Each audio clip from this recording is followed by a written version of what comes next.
Next, we have a presentation from American Pacific Borates with the ticker code ABR. ABR is a company developing its Fort Cady Borate mine in California. To tell us more, I will hand you over to the CEO and Managing Director, Henri Tausch. Good morning, Henri. Thank you, Jane. Yeah, happy to give everyone an update. I see we have a good audience here.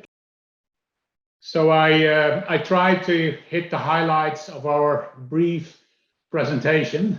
We only have 10 minutes. So American Pacific Borate is listed at the ASX, and we will be listed at the NASDAQ in a few months under our new name, 5E Advanced Materials Inc. This is something, next slide. Yeah, so this is our corporate summary. So we are excited. Our market cap is about $500 million, a little bit more based on the share price. We got about $50 million in the bank. And I'm really excited. If you see at the bottom now, we have a complete new US-based management team in place now to work on our exciting project, which I'll tell you more about. So borates is, so I actually compare it with the WD-40. We use borates and boron in our day-to-day life. You can see some of the applications here. And I'm really excited to, if you see this, it's actually in some of the energy transition and decarbonization applications as well. So everything what Brad was talking about, wind turbines, solar, boron is in there. So this is our investment thesis. So in short, we have the only global permitted new source of boron coming to the market, which is very exciting. The boron market is a growing market. You've seen the applications, and it's actually, the growth is accelerated by these mega trends related to clean energy, electric transportation, and food security. The market and supply is constrained, specifically in the US where we are, and I'll tell you more about it later. And we are in California right now, and we're now exciting about the US listing with a world-class US-based management team in place now. Now, what is boron, right? And if you look at the picture, I think it explains why it is so scarce. You need to have an inland evaporated water body, and you need to have volcanoes and a fault line. And you can already imagine that that's not everywhere. So you'll find it in California, in the Mojave Desert. You find it in Turkey, and only in a few other places in the world. And now, as such, it's actually classified by the US and the EU as a strategic element, which is really exciting. We are in the US at the right place there. Now, you can see that key applications again, and so I showed you that on the first slide. So this is our project, our Fort Cady project. We're in between Los Angeles and Las Vegas. So we got all the permits in place. The infrastructure is there. We're close to a pipeline, power. We have an ESG footprint as well that we're working on, and we're working on an integrated project of boron, boric acid, SOP, and advanced boron materials. So this is our resource. So we have about 14 megatons hydroboric acid. As you can see, lithium is there as well, and with the current lithium prices and the new extraction technology is actually attractive, so we're looking at that as well. We have a very interesting process, which I'll explain at the next slide. And in terms of timing, next year in 2022, we'll have a small-scale operation ready to go. So this is our operation. So you see in the middle, a solution mining will inject a low percentage of hydrochloric acid, which is a byproduct of the SOP plant, which you see on the left.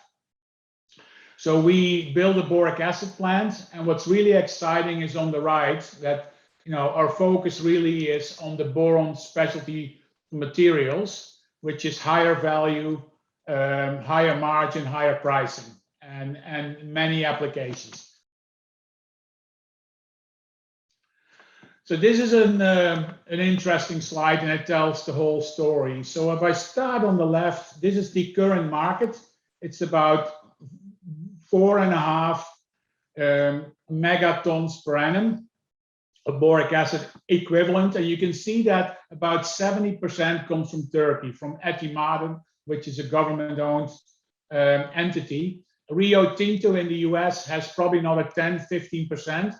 And there's a few others in South America and spread across Asia Pacific. So, and you can see on the left, the existing market is mostly our day-to-day needs, glass, fertilizers, detergents, etc. But what is really, really exciting, is on the right. The last couple of years, some new markets have opened up due to energy transition, EVs, energy efficiency, etc. So we expect that in the next 10 years, there will be another 2.5 megatons per annum incremental market opportunities. And if you look at the supply, it's actually constrained.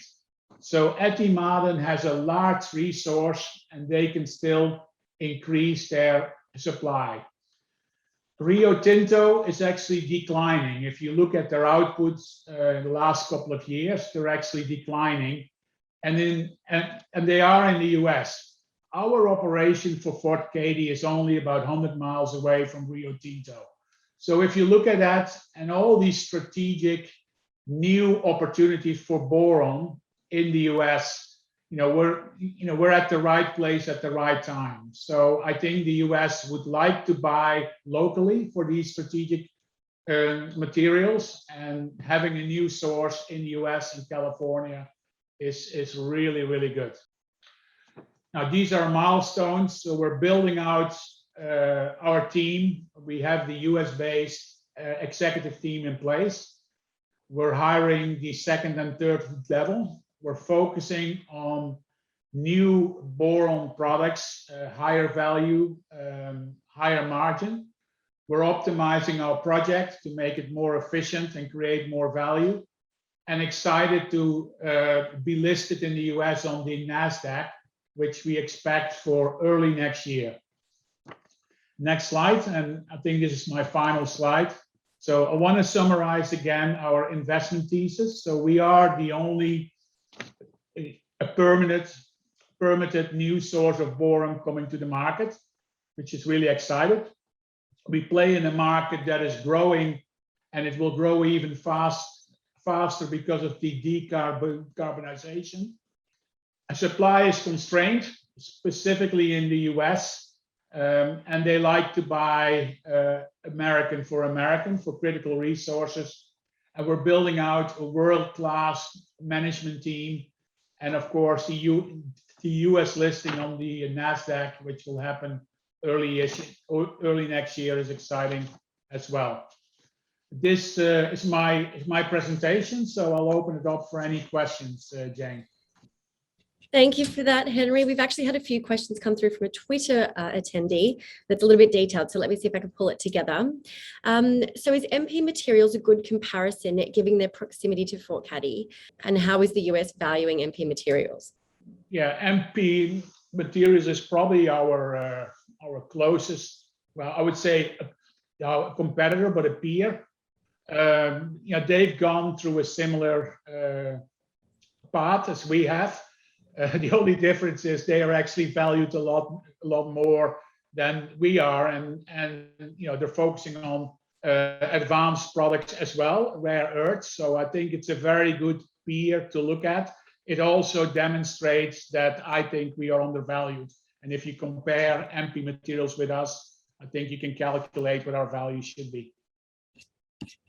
Well, thank you, Henri. That's all we've got time for today. As a shareholder, I'm looking forward to seeing what's happening over the next coming weeks. Thank you so much, Jen.